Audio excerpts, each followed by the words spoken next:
I'm a big James Conner guy. If you follow me on Twitter at Drake Fantasy, I've been pumping James Conner up, all off season. The reason I like James Conner, he's going to get a role in the pass game this year because Chase Edmonds is out of town. And those are the high value touches in fantasy football. They're worth, somebody did a great stat on, I'm not nerdy enough to know it, but every target is worth like 1.5 carries in fantasy football. So just remember that, folks. When you're looking at a running back in your league, think to yourself, does he play on third down? Does he catch passes? If the answer to that is no, don't draft that guy. Let me ask you, Errol, about Breece Hall here, because I'm going to be coming up in the Scott Fish Bowl. Breece Hall is going to be on the board. The Jets traded up, made him the highest selected running back in the history of the New York Jets, right? There's no way they come out and split carries with him and Michael Carter to start the season, right? But that's always what happens. Is we see that, we're going to give him time to get his feet underneath him and blah, blah, blah. Like, no, I want Breece Hall to be freaking LaDainian Tomlinson from day one. I think Breece Hall is going to get the majority of the touches. They're going to have a three-headed monster. They still have, what's his name? Coleman. Yeah, Coleman's still there. He's going to be the veteran guy that's going to help these guys grow. Michael Carter had a very good second half of the season before he got hurt. He started figuring things out. I saw him see the field a little bit differently. Michael Carter is a good player. I think he's going to be that catch back that's going to catch the ball. I think Breece Hall is going to be the beast. He's going to be running the rock, and that's what he's going to be doing. He can catch the ball behind the field.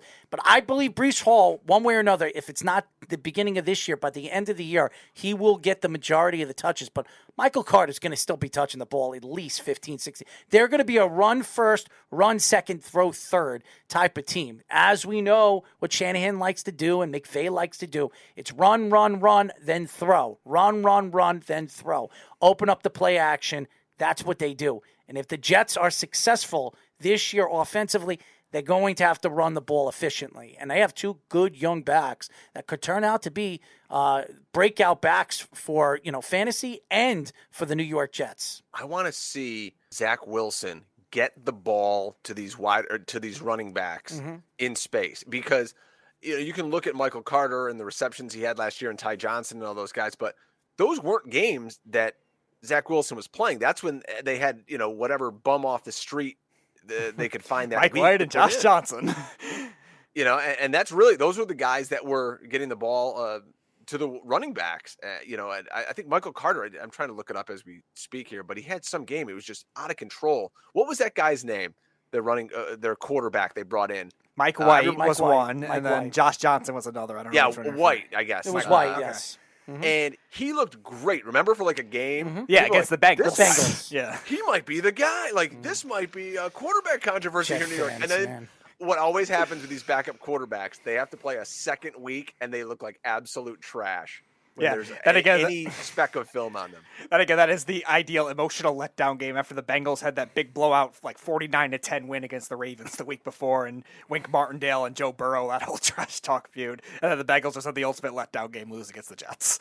Oh my God. I remember, I'm not rubbing salt in the wounds here, but it had to be insane, that Bucs-Jets game. Oh, yeah. When the Jets had the lead, and then Brady brings them all the way back at the end. But you know what that showed me? I was actually happy that the Jets lost. It would have hurt their draft stock, yes. It was like the fourth string receiver that I don't even remember his name that got the winning touchdown. You know what it is I've always been of the mindset, if we're not going to win the Super Bowl, I want the first damn pick. Like, there's no in between. I don't want to have the 12th pick in the draft. Like, that's not helping me. Like, be terrible or be great. There's no gray area in the NFL. I think that the game is completely transitioned into that either you're going to be good or you're going to be bad. And that's football. There's no mediocre.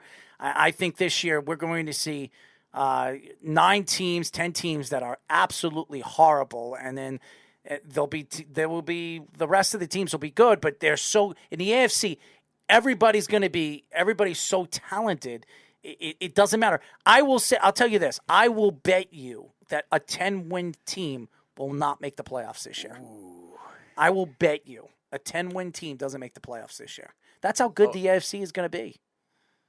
Oh, for sure. I mean, there was, I think, 3 last year that didn't. When you look at it, what helped the Steelers get in? The tie. The fans are always upset when there's a tie. Ties are fantastic. It's better than a loss. because fans don't realize, like, when you look at these, the schedule that goes by your losses, that's what goes against you, and a tie is not a loss. So that's what helped. Well, that's what helped the Steelers too. Is they Yeah, they didn't have that bad loss or those like bad stretch like the Ravens and the Browns did late in the season, and the Chargers had the loss and the collapse the way they did at the end of the season. The Steelers never had that bad loss anywhere. So Snug says, who knew Speedy wore Broncos panties? I guess that means why? Because Errol, I picked them as my last playoff team last year. I guess that means Errol wears Jets thongs. Yes, I picked them as my last playoff team last year because I didn't trust the Colts, and nobody saw the Bengals. I'll tell you what.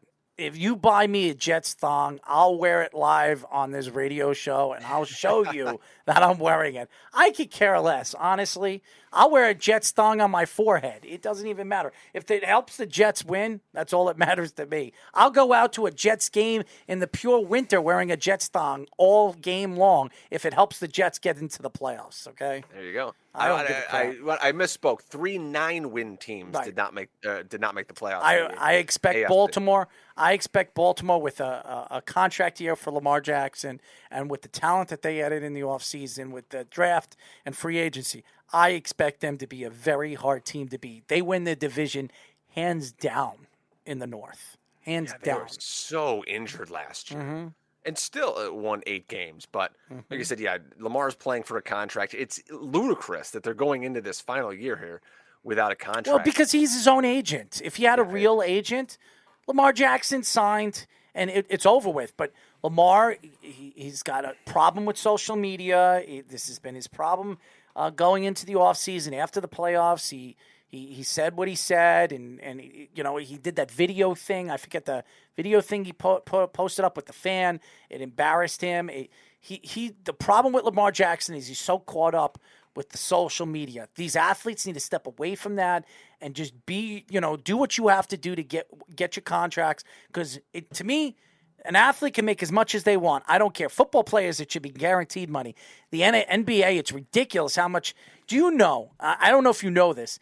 The lowest paid NBA player on a 14-team roster is making almost $3 million. The NBA is crazy. When I hear these Woj bombs and they're like, hey, they make up a name and this guy just signed for $200 million to the NBA. I'm like, that's not even a real person.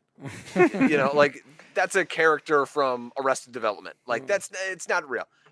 But man, teach your kids to shoot. I'm telling you, put a hoop up in the yard because those guys get paid. Holy smokes. I'm looking down at the contracts right now of this is total value of contract. And I'm trying to find Lamar Jackson, 35th overall. Again, that's because he's playing on the final year of his contract, and he was the last pick in the first round. His total contract value, he's only made $9 million, is a total contract. Tyrod Taylor has a bigger contract than he does as the backup quarterback for the Giants. Jordan Love's contract is bigger. It's unbelievable. Like, buddy, you better sign. And it's very simple. Take Dak's contract, $160 million, and say, that's what I want to get. And guarantee it. Give him $130 million guaranteed. You want to jack it up a little bit. No one's going to give you DeShaun Watson money. That was a ridiculous contract. But you want to be between Dak and Josh Allen. Say, all right, give me $130 million guaranteed. Rock and roll. Let's go. It should be case closed. Go start counting your money. I want to go back to what you were saying about the 10-win teams that missed the playoffs. The worst one I feel bad for is the 2007 Browns. Just when they thought they finally going to make it, they lose on a tiebreaker to the Steelers, and they missed the playoffs. And there are also 4 teams in the AFC South that had all the 10-win seasons as well. And then the other one, too, I don't know if you remember this, because you being an Eagles fan, this was like a close race with them and the Giants. The Giants and the Buccaneers both missed the playoffs at 10-6, and the Eagles just barely went out of the division because they won the game late in the season.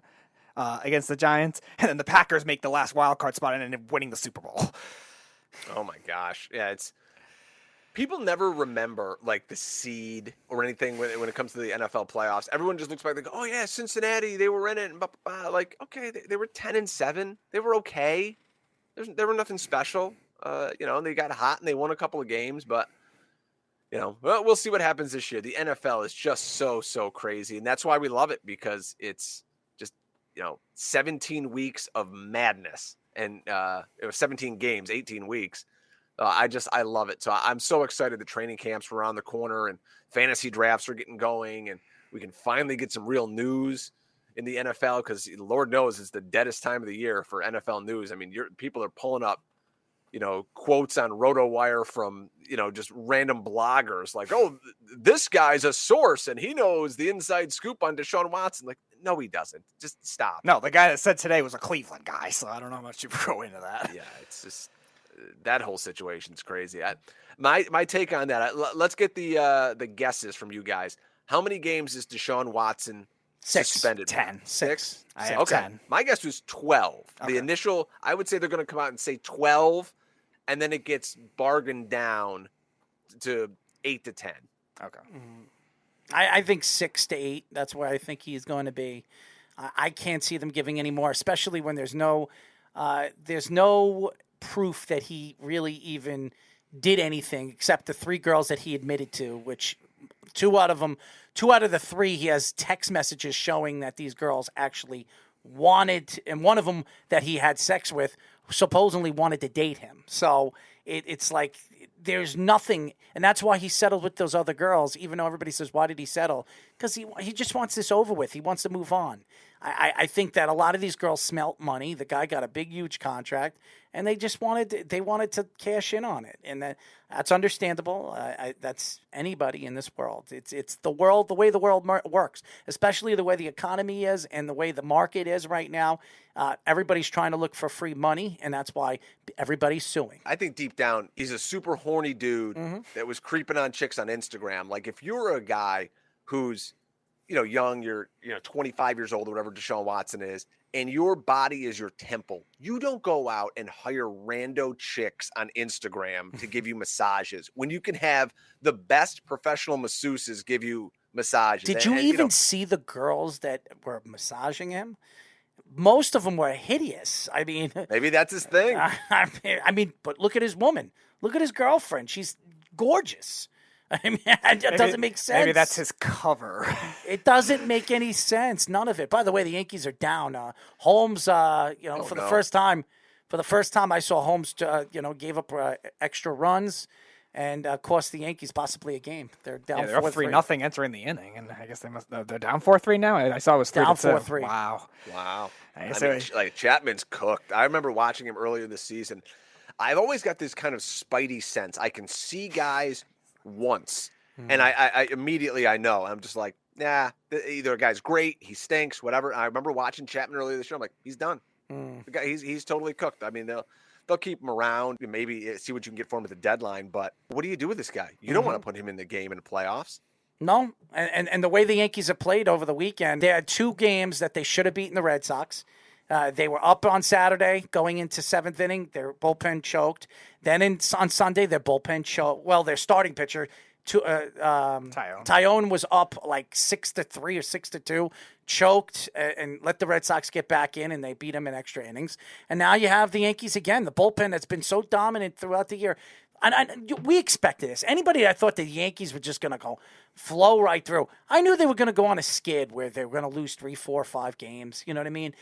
They're just too good of a team where they're not going to be able to figure this out. So I just they'll win the division by 6 games. That's they're what not I gonna think. Win by 15. No, I don't think so either. I think they'll win the division by 6 or 7 games. I think that's where they'll be. But I expect the Yankees to make some moves. And now that Aaron Hicks could be out. Now tonight, I heard he got hurt. Somebody was saying that he could have broke his leg. Oh, wow. He could be out. But the Yankees are already looking for, outfield help. I've been hearing Andrew Benintendi. So that's been a guy that they've been talking about before the season even started. So I expect the Yankees to make a couple of moves. And Brian Cashman, say whatever you want about the guy. He's weighed out his welcome and all this other stuff. The guy is a GM. You could put him in football. You could put him in hockey. The man knows how to win, okay? And that's all you got to say about him. 30 straight winning seasons. Longest streak in any professional history. They haven't had a losing season since 1992. Maybe the Browns can invite him to the front office like they did with those other baseball people 2 years ago. It's crazy. 1992 was that last losing season. It's 2022 now. That is crazy. Say whatever you want about Brian Cashman, that he doesn't know this, he doesn't. It's not easy to win championships.